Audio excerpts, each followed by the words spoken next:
Salve, turma querida! Semana de 26 de fevereiro a 5 de março. Olha, uma aula polêmica, uma aula cheia de informações. Assiste até o final. Se quiser assistir em duas partes, assiste e leia todos os slides, porque tem muita informação que pode, e eu vou ter que acompanhar, e você vai ter que acompanhar comigo, ter muita alteração, porque assim como eu previ o ano passado, o mundo está passando por uma nova geopolítica, que envolve uma Europa isolada dos Estados Unidos, uma possível paz entre Ucrânia e Rússia. Enfim, vamos analisar com calma aqui os fatos dessa semana. Havendo alteração, semana que vem eu estarei aqui colocando tudo novamente como é no seu devido lugar, tá? Mas a gente tem que pensar atualidades assim. Até dia 5 de março, o mundo está desse jeito. Vai mudar? Atualidades muda toda hora, é assim que funciona. Tá? Vamos lá. Aqui, ó, eu deixo meus endereços para você me seguir no Instagram, porque lá tem notícia, eu procuro sempre no carnaval, evidente, não quero incomodar ninguém, mas a partir da semana que vem, trazendo notícias aí, e para quem tem interesse nos livros de atualidades, é só me chamar no WhatsApp, tá? Tá aí meu WhatsApp, não é um grupo, é nada, porque por ali a gente negocia. Para o seu controle, semana de 26 de fevereiro a 5 de março de 2025. Tchanã! Olha a primeira notícia, fiz questão de começar com ela. Não tenho o que falar. Ganhamos! Nós vamos sorrir, comemora Fernanda Torres após conquista de Ainda Estou Aqui no Oscar. Filme brasileiro ganhou o prêmio inédito de melhor filme internacional. Concorreu em outras duas categorias, né? Melhor atriz e melhor filme. Mas ganhou como melhor filme internacional. Parecia, eu escutei aqui da janela da minha casa, aquela janela que você está vendo ali atrás, os berros, parecia final de campeonato, tá? Acho que todo mundo acompanhou, né? Vamos falar um pouco mais do Oscar mais para frente, né? Porque eles costumam perguntar. Tem duas coisas aqui que se acha meio chatinha, mas as provas gostam de perguntar assim. Ganhamos. Pronto, acabou. É nosso.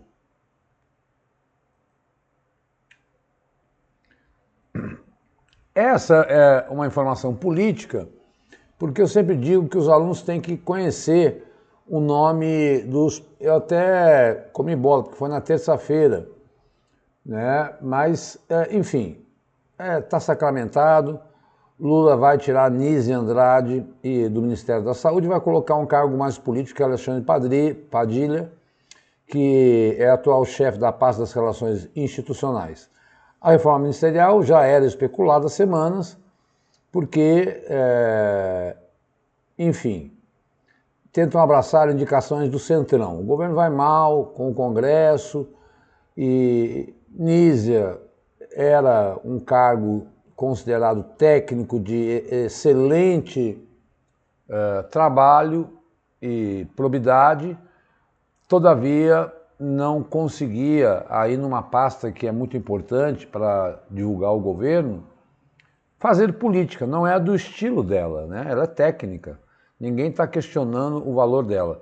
É uma mudança política.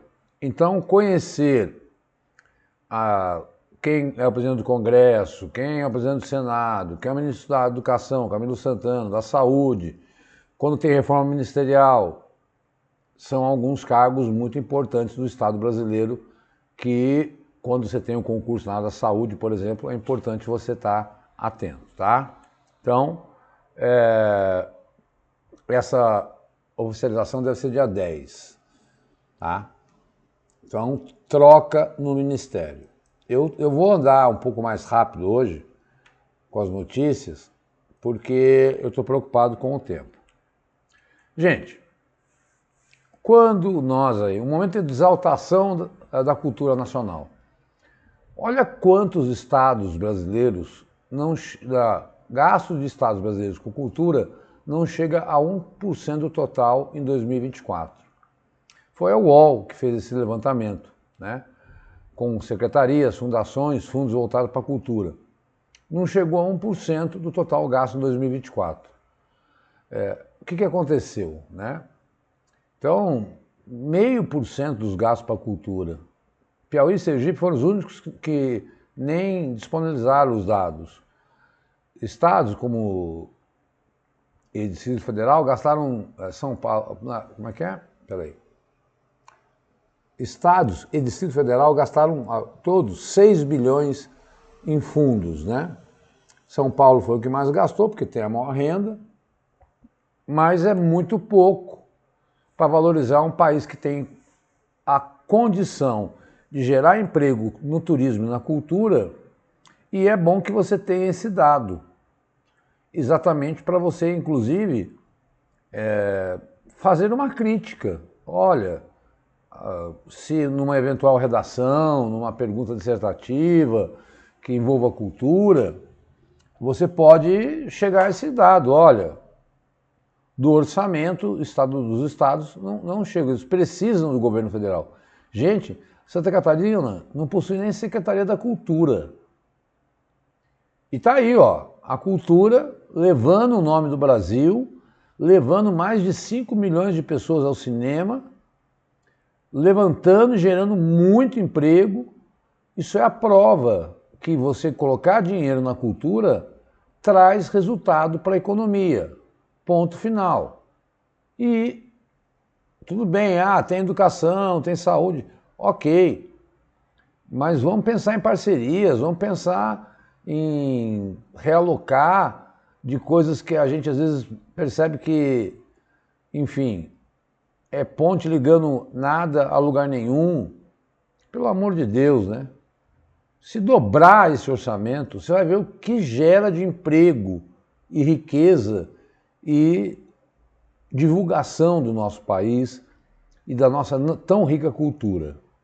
Tá? Então, é um dado para você guardar no bolso do colete para eventual questão que envolva esse tema, que eu acredito ser um tema bem, digamos, explorado pelas provas, uma vez que ganhamos o Oscar, né? Pela primeira vez.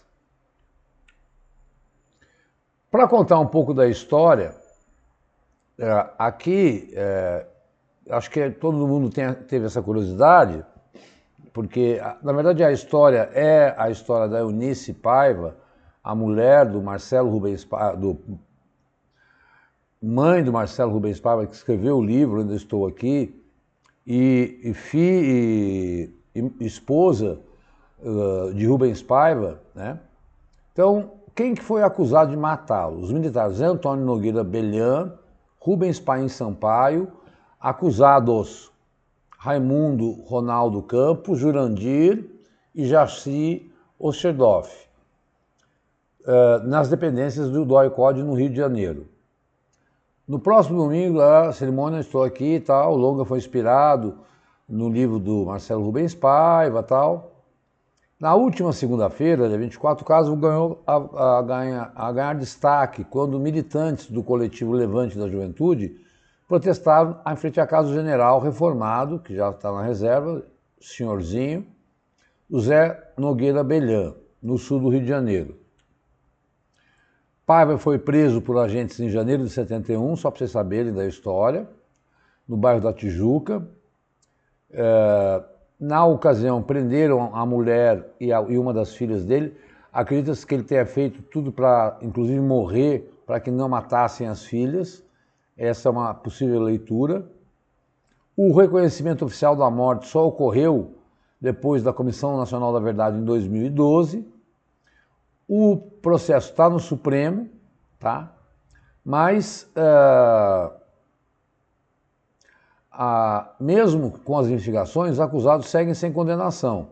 Além de Zé Antônio Nogueira, os militares Rubens Paiva e Raimundo são acusados de envolvimento. Porém, devido à demora, 3 deles já morreram. Então, a maior parte das informações sobre esses militares denunciados se restringe a documentos até 2014, sem registros oficiais sobre o falecimento de 3 deles. Tá? Então, dado o tempo do passado, 71, nós estamos em 2024, eram homens, já chegaram à idade de falecer. Mas só para contar essa história de que, inclusive, está lá no Supremo Federal o julgamento desses acusados, tá? Vamos ver o que vai dar. Então, eu acho importante para a democracia brasileira, como foi dito no próprio discurso do Walter Salles, que a gente retome essa história para que esse passado nunca mais retorne. Então, só completando, eu achei assim, vamos completar essa informação, vamos entender quem são as pessoas, onde ele morreu, para você entender o filme, entender o contexto em que esse filme está inserido. E eu não vou contar o filme porque eu quero que você assista, né? Vamos lá. Bom, a última aula eu andei falando bastante de petróleo, né? E aí achei por bem também trazer uma informação de conhecimentos gerais. 42 bilhões de barris produzidos, bilhões, pessoal. Onde é que tem petróleo no Brasil? A exploração de petróleo no Brasil é feita por meio de reservas em bacias sedimentares. No continente chama onshore e no mar offshore. Tecnicamente, a reserva é uma estimativa do volume de petróleo ou gás natural presente nos reservatórios que pode ser produzido. Já os reservatórios são a acumulação de petróleo ou gás natural em determinada camada do subsolo. O boletim mostra o resultado de 13 bacias produtoras de petróleo. São elas Santos, Campos, Potiguar, entre o Rio Grande do Norte e o Ceará, Recôncavo, Espírito Santo, Solimões, Sergipe, Alagoas, Amazonas, Parnaíba, Barreirinhas, Tucano do Sul e no Paraná. Então, tempo para todo o gosto, né? No Brasil inteiro, né? Um relatório de dezembro mostra que quase 30 poços com maior produção de petróleo estão na bacia de Santos. O maior campo produtor foi o Tupi, 840 mil barris por dia. Em terra, os 30 poços com maior produção estão na bacia dos Solimões. Tá? Cuidado aí com isso. Foz é disputada. A região já teve 95 poços, aquilo que nós estávamos discutindo. Houve uma descoberta comercial importante, o local é alvo de impasse, né? O governo quer explorar, o IBAMA não quer, mas tudo indica que, depois das críticas que o Lula fez, o licenciamento deve vir, né? Até porque, como eu já falei, essa transição. Ah, você é a favor da exploração de petróleo? Não, eu repito, petróleo não é usado só para queima de combustível fóssil. Petróleo tem outras funções na indústria petroquímica. E é necessário, que nós não temos dinheiro para viver de energia solar, eólica e hidrelétrica. Precisamos de petróleo. Então, tem que explorar um pouco ainda e partir lentamente para essa transição, tá? Essa é a ideia, tá? Então não vou parar com a exploração de petróleo.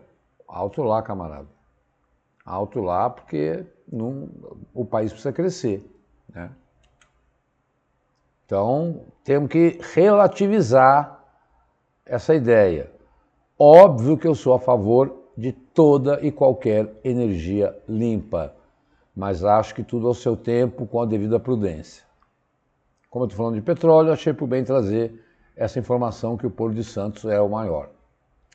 Pessoal, saiu já ontem, né, a Rosas de Ouro, a campeã do Carnaval após 15 anos, fazendo um enredo. E eles perguntam, já vi mais muitos concursos, mais de 10, perguntando quem ganhou o Carnaval, a escola de samba.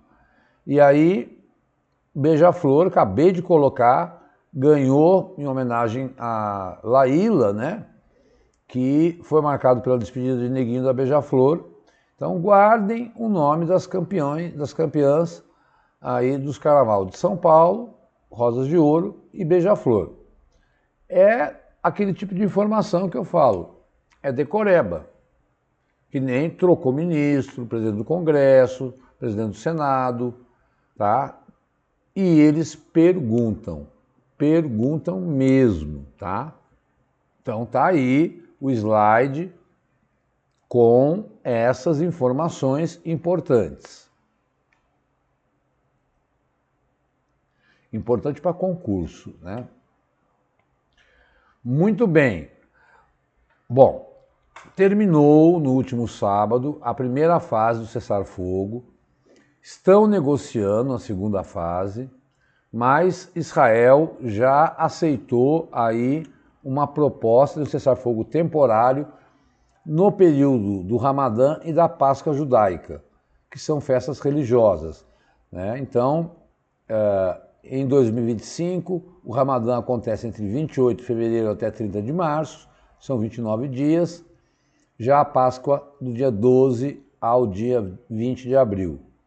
Então, os Estados Unidos propôs um cessar-fogo e o porta-voz disse que o grupo rejeitou a formulação de Israel de estender a primeira fase, mas não mencionou o plano Witkoff, né? O anúncio, após o término da primeira fase, acordado. As negociações das etapas seguintes não deram resultado. Este primeiro cessar-fogo entrou em vigor lá no dia 9 de janeiro, depois de mais de 15 meses de conflito. Ainda há refém. Retomar a guerra nos modos que estava é anunciar uma catástrofe completa aí para o povo da faixa de Gaza, sobretudo o civil, tá? Mas tem aí esse cessar-fogo que não faz parte da fase, não está envolvido na primeira fase, segunda fase, terceira fase que nós já gravamos, mas está envolvido com a questão religiosa, tá? Apesar de a gente saber que muitas vezes isso é desrespeitado. Mas é importante que, oficialmente, aí Israel aceitou. Tem que cumprir e o Hamas também. Não tem nada a ver com aquele outro cessar-fogo, tá? Que já encerrou. Bom, aqui eu vou tomar todo o cuidado do mundo, porque eu vou falar, tudo isso aí pode mudar a qualquer momento, porque eles estão negociando, tá? Então eu fiz um levantamento até hoje, dia 5, quais foram as tarifas que Trump impôs ao mundo. Aí depois vem a negociação, tem retaliação e tal, e a gente tem que ir atualizando.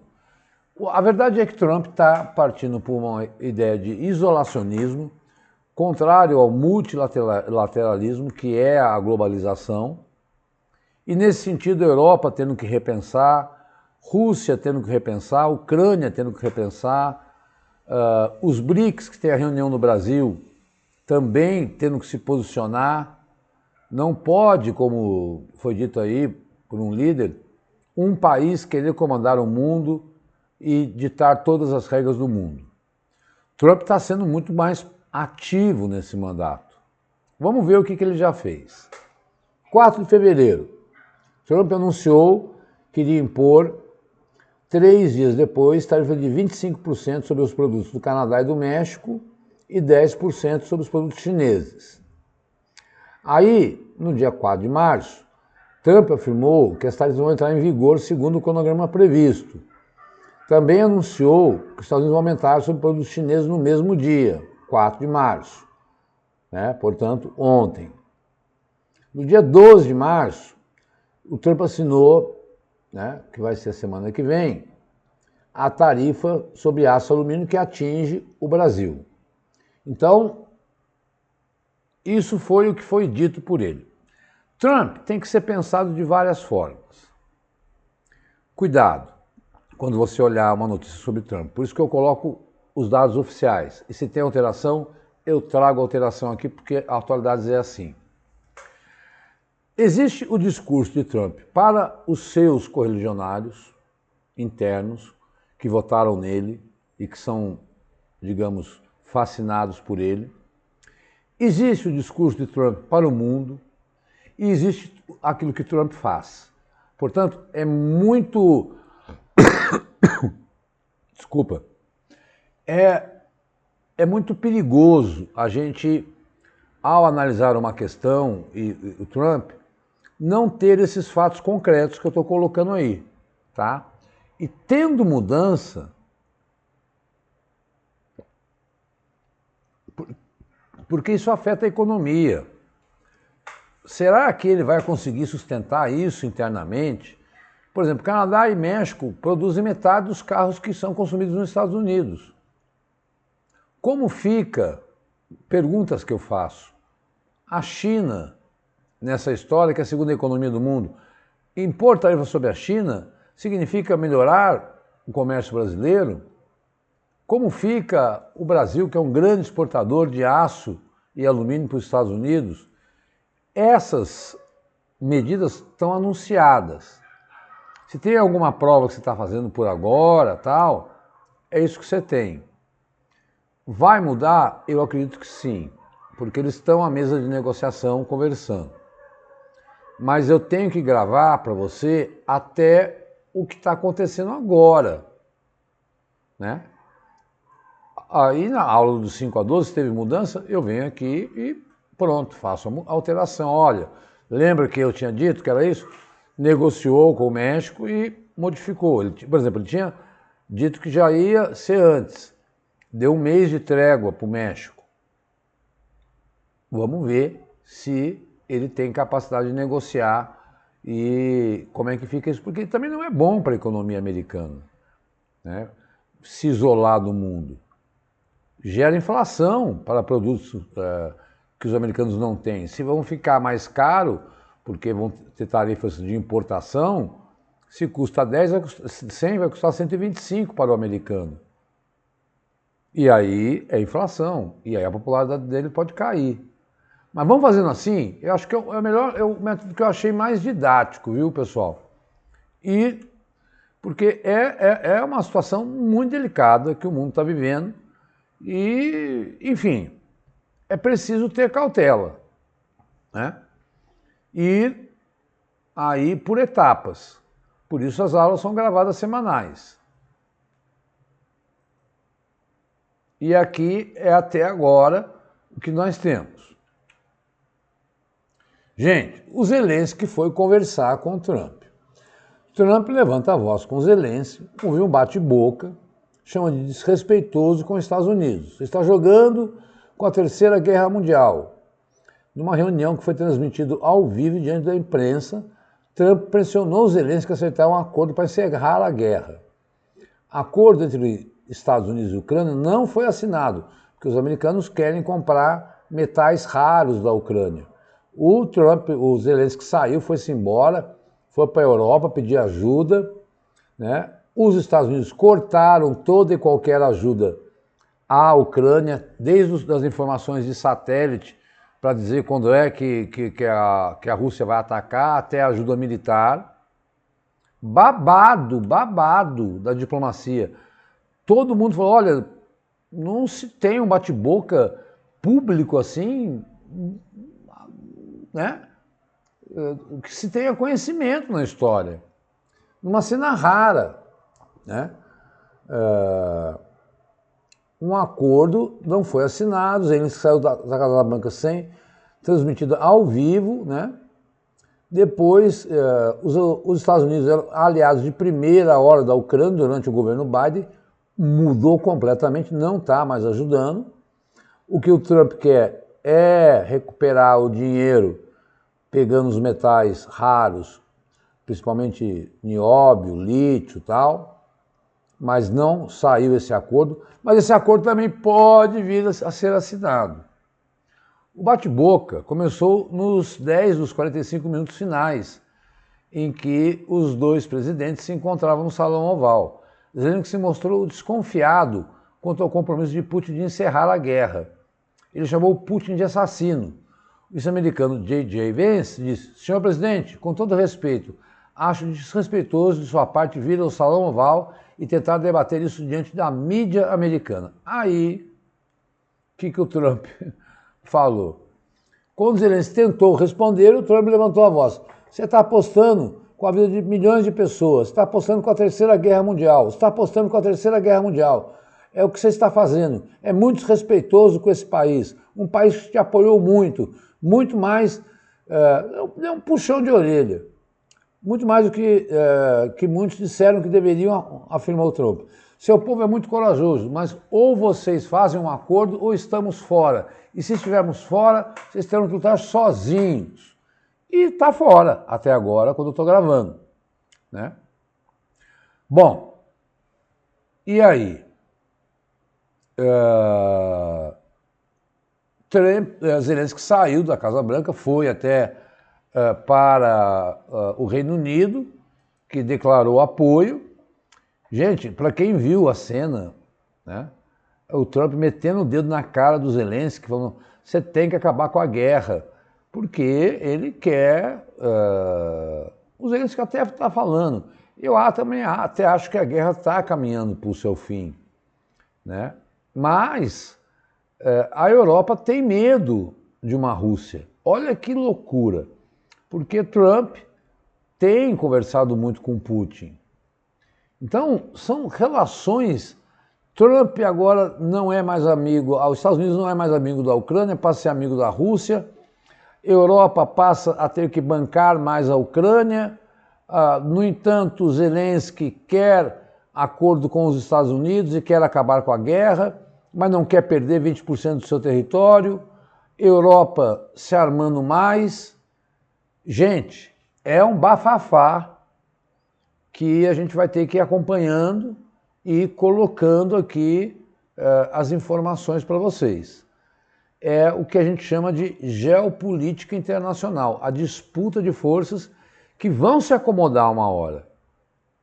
Mas até se acomodar, e quando acomodar a gente coloca, mas até lá é importante que você saiba que teve entreveros, que teve ações, que teve idas e vindas, que não foi algo tão simples, tá?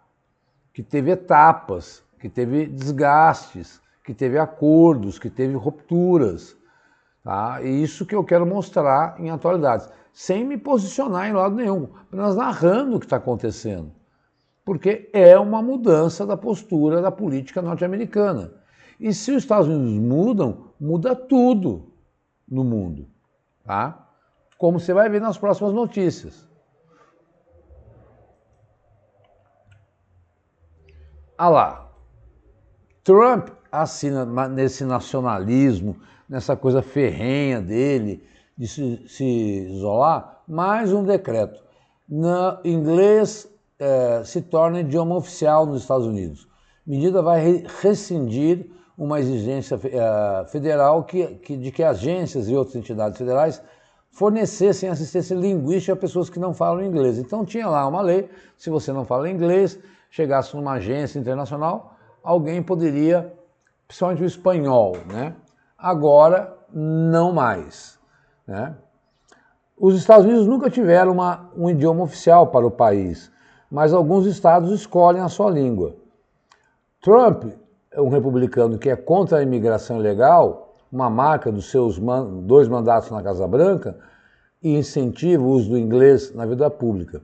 Segundo a ordem, ao acolher novos americanos, uma política de incentivo ao aprendizado e adoção da nossa língua nacional fará dos Estados Unidos um lar compartilhado e capacitará novos cidadãos para alcançar o sonho americano, o sonho de expansão, o sonho que ele toda hora vai nos discursos e fala que quer anexar o Canadá, né?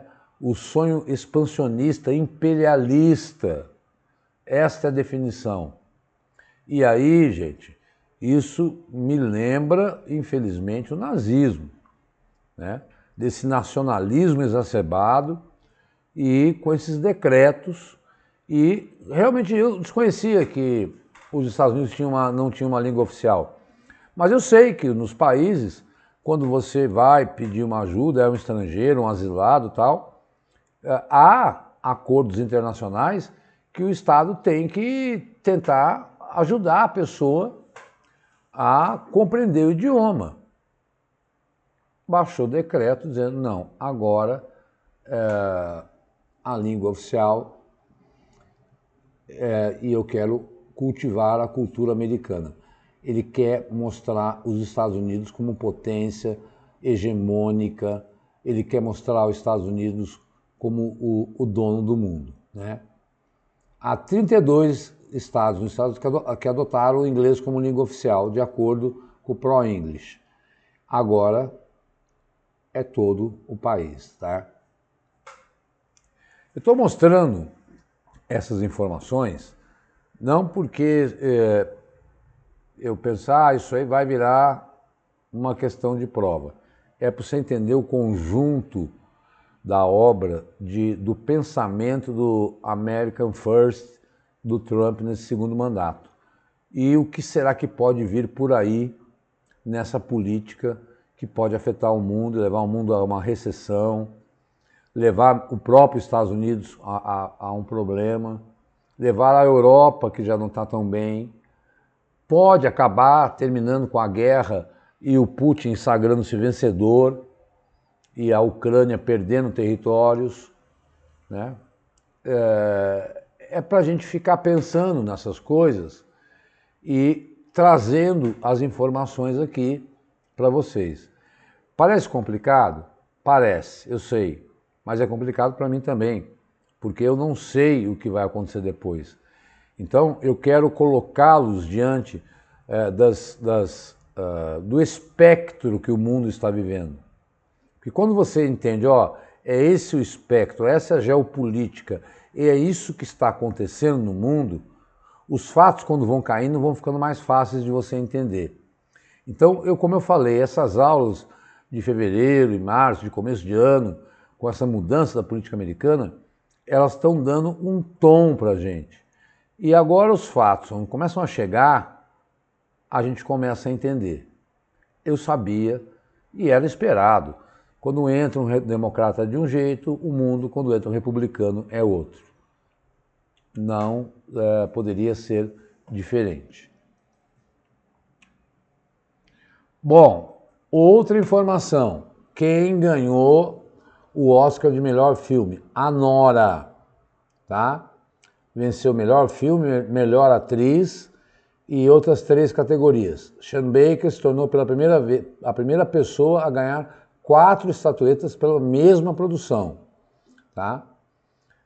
O Brutalista conseguiu 3 prêmios no total, melhor ator, Emília Pérez e Duna levaram 2 cada. Então, quem ganhou o Oscar de melhor filme? A Nora. Quem ganhou o Oscar de melhor filme estrangeiro? Ainda Estou Aqui. Ok? Cuidado com essa confusão na hora de ler a questão. Eles podem querer criar uma pegadinha, sim, para você. Tá? Então, eu falei, bom, vou trazer aqui nas internacionais e leiam com calma. Todo mundo, houve uma certa crítica e tal, achavam que a Demi Moore ia ganhar, mas é um belo filme. Ele venceu o Palma de Ouro no Festival de Cannes, mas perdeu fôlego no Globo de Ouro e conta uma história da prostituição de uma outra forma, né? Tá aí uma outra recomendação para a gente enriquecer o nosso lazer aí. A Nora, campeã de melhor filme internacional. Pois bem, depois de toda a confusão, a Europa se reunindo. Os 4 passos do plano da Europa para acabar com a guerra da Ucrânia.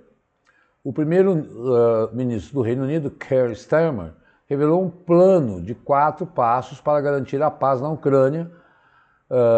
O Brasil e a China já haviam avisado após uma cúpula com líderes europeus em Londres. Quando foi isso? Que reuniu também Turquia e Canadá no domingo. Então vamos ver quais são os passos. Manter a ajuda militar para a Ucrânia enquanto a guerra estiver em andamento e aumentar a pressão econômica sobre a Rússia. Qualquer paz duradoura deve garantir a soberania e a segurança da Ucrânia, e a Ucrânia deve estar à mesa para quaisquer negociações de paz. No caso de acordo de paz, os líderes europeus tentarão impedir qualquer invasão futura da Rússia na Ucrânia. Olha quem é que está assumindo agora a defesa brutal da Ucrânia, a Europa. Haveria uma coalizão dos dispostos para defender a Ucrânia e garantir a paz. Ou seja, essa coalizão envolveria não apenas países europeus, mas países de outras partes do mundo. Ou seja, com a saída da ajuda americana, a Europa está assumindo o protagonismo em se tornar a defensora da Ucrânia. E, quando ela fala em soberania, eu entendo que é exatamente a devolução do território. Estou dizendo que essa aula ia ter aí mexidas no mundo, agora uma Europa aí se declarando aí provedora da ajuda à Ucrânia. Adiante. Pois bem, falei, que as coisas mudam conforme os dias vão passando. Canadá, China e México anunciam novas taxas a produtos americanos, em resposta ao tarifácio de Trump. Medida deve afetar cerca de 21, deixa eu tomar uma água, milhões em exportações de produtos agrícolas e alimentícios norte-americanos. Você vai cobrar de mim, eu vou responder às tarifas impostas que começaram a valer nessa terça-feira. A China impôs novas taxas de 10% a 15% sobre exportações agrícolas, né? Segundo o governo chinês, produtos como frango, trigo, milho e algodão terão uma taxa adicional de 15%, né? Então, e o Canadá e o México, aqui é a China, tá? Então, a China já respondeu, você vai aumentar a minha? Eu vou aumentar a sua também. Como chama isso? Guerra comercial, que pode levar a extremos, tá? Não faz bem a ninguém. Canadá e México passam a valer. Além da China, agora todas as importações do México serão taxadas em 25%, com produtos energéticos canadenses sujeitos à taxa de importação de 10%. O primeiro-ministro Justin Trudeau afirmou que seu país aplicaria tarifas sobre mais de 100 bilhões em produtos norte-americanos ao longo de 21 dias.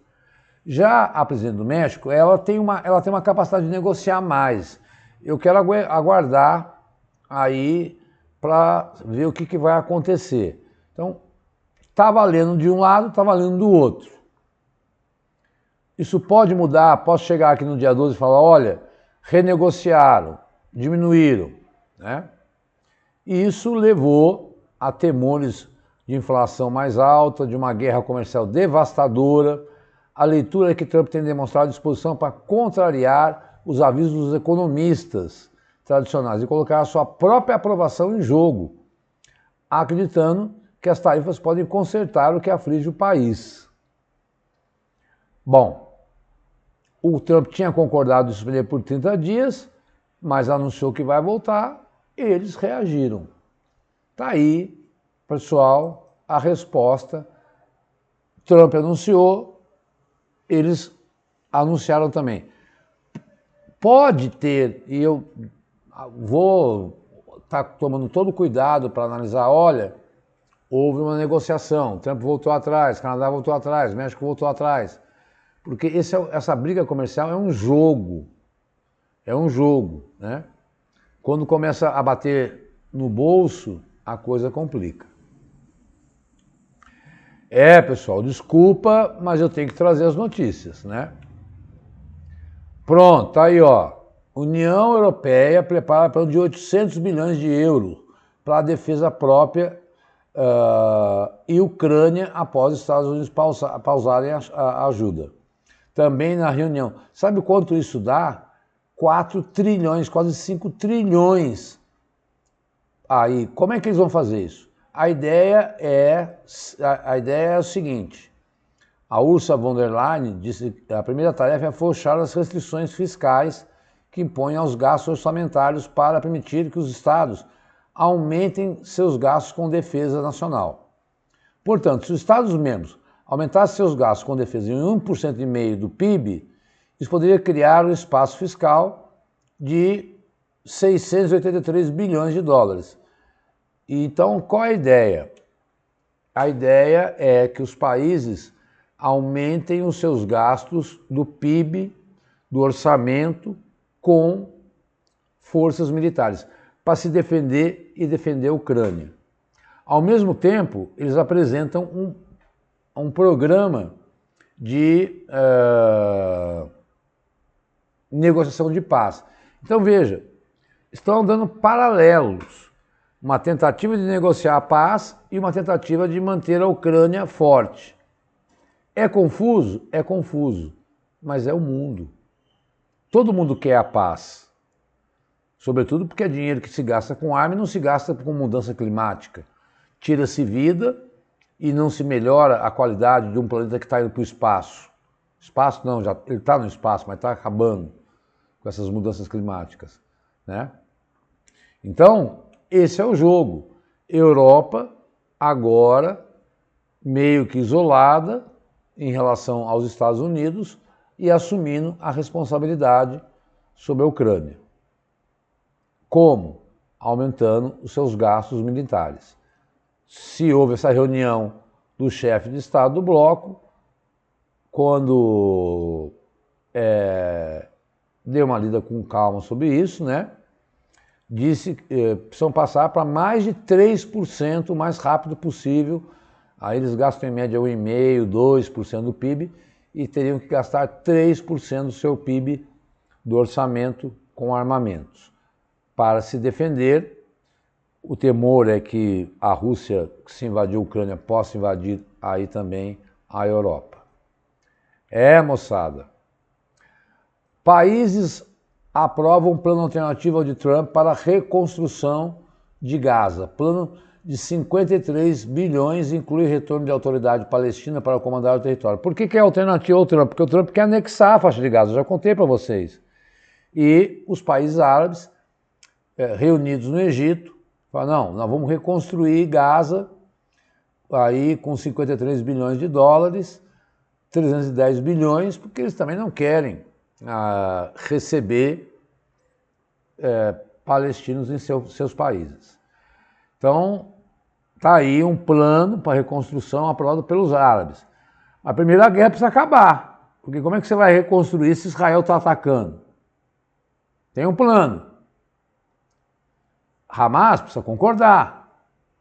O plano está na mesa. É diferente do que o Trump quer fazer. O Trump quer ocupar Gaza. Veja em que pé nós estamos. Existem planos para acabar com a guerra entre da Ucrânia e Rússia e plano para acabar com a guerra de Israel. Todavia, como é que se posiciona Donald Trump? Ele aceita isso? E aí? E se ele continua alimentando, por exemplo, ajudando Putin que ele tem conversado muito? E se ele continua ajudando Israel, que é o grande aliado dele? A guerra não acaba. Mesmo a Europa querendo. Meu Deus, finalmente cheguei no final, eu vou adiantar aqui, já estou a 44 minutos. Esses são os livros a que eu me refiro, de questões que eu bolo, inéditas. São 5 livros, depois você dá uma olhada, tá? Com calma aí. O último eu lancei em dezembro, estou quase terminando o primeiro de 2025. Quem tiver interesse, quem já assiste minhas aulas conhece esse trabalho, compra os livros. É uma forma de você estudar atualidades com questões inéditas comentadas. É só mandar um WhatsApp, tá? Ficou uma aula extensa, eu sei. Aqui também tem os endereços do Vencendo o Concurso para quem está assistindo pela primeira vez. Eu sei que ficou uma aula extensa, mas foram os fatos que marcaram a semana. Tudo bem que nós ganhamos o Oscar, vai?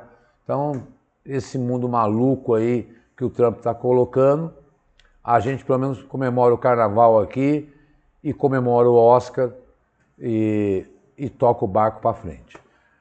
É isso que eu queria nessa aula, colocá-los diante dessa situação que está o mundo aí nessa mudança geopolítica, ok? Forte abraço, desculpa a extensão do tempo aí.